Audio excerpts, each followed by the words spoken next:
ఇలాంటి మరెన్నో వీడియోలు చూడడానికి like, share, subscribe and comment.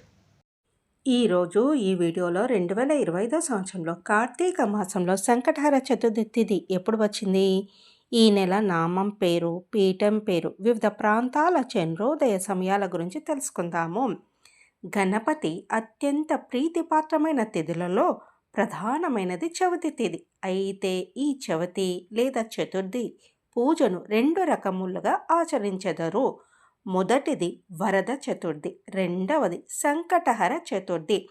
అమావాస్య తర్వాత వచ్చే చతుర్థి రోజున చేసే వ్రతమును వరద చతుర్థి అని, పౌర్ణమి తర్వాత వచ్చే చతుర్థి రోజున చేసే వ్రతమును సంకటహర చతుర్థి వ్రతము అంటారు. ఇందులో వరద చతుర్థిని వినాయక వ్రతముగా, వినాయక చవితిగా ఆచరించెదరు. సంకటములను తొలగించే సంకటహర చతుర్థి వ్రతమును మాత్రము ఆలంబనంగా ఆచరిస్తూ ఉంటారు. ఒకవేళ సంకటహర చతుర్థి మంగళవారం కాని వస్తే దాన్ని అంగారక చతుర్థి అని అంటారు. అలా కలిసి రావడం చాలా విశేషమైన పర్వదినం.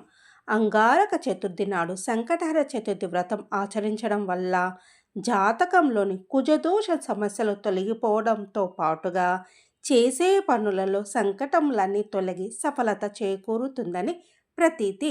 ప్రతి మాసము కృష్ణపక్షంలో అనగా పౌర్ణమి తర్వాత 3-4 రోజుల్లో చవితి వస్తుంది. ప్రదోషకాల సమయమునకు చవితి ఎప్పుడు ఉంటుందో ఆ రోజున సంకటహర చవితిగా పరిగణించాలి. అయితే 2 రోజులు ప్రదోష సమయంలో చవితి ఉండడము సాధారణంగా జరగదు.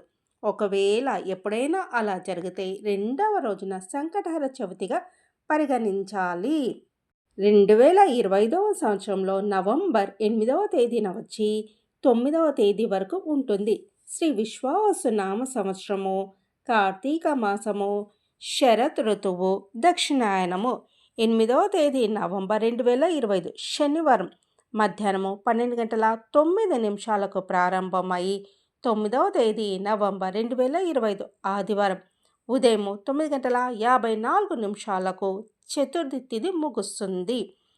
ఈ నెల నామం పేరు ఘనదీప మహాగణపతి, పీఠం పేరు శివపీఠం. వివిధ ప్రాంతాల చంద్రోదయ సమయాల గురించి తెలుసుకుందాము. ముంబై రాత్రి 8:42, బెంగళూరు రాత్రి 8:39, హైదరాబాద్ రాత్రి 8:25, పూణే రాత్రి 8:41, అహ్మదాబాద్ రాత్రి 8:35, వడోదర రాత్రి 8:34, న్యూఢిల్లీ రాత్రి 7:59. సంకటహర చతుర్థి వ్రత పూజా విధానం గురించి తెలుసుకుందాము. సంకటహర చతుర్థి వ్రతాన్ని 3, 5, 11 లేదా 21 నెలల పాటు ఆచరించాలి. ఈ వ్రతాన్ని బహుళ చవితి నాడు ప్రారంభించాలి. వ్రతాచరణ రోజున ప్రాతకాలమే శిరస్సున స్నానం చేసి తర్వాత గణపతిని పూజించాలి.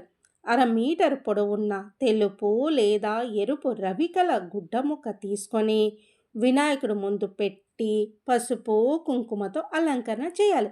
మనసులోని కోరికను తలుచుకొని 3 గుప్పిళ్ళ బియ్యాన్ని గుడ్డలో వేసిన తర్వాత తమలపాకుల్లో 2 ఎండు ఖర్జూరాలు, 2 వక్కలు దక్షిణ పెట్టి మనసులోని కోరికను మరొకసారి తలుచుకొని మూట కట్టాలి.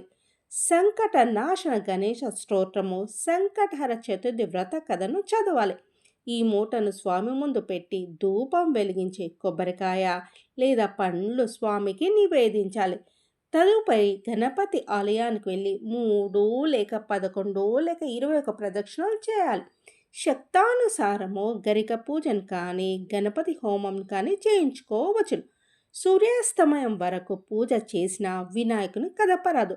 సూర్యుడు అస్తమించిన తర్వాత స్నానం చేసి దీపం వెలిగించి తిరిగి వినాయకుడికి లఘువుగా పూజ చేయాలి.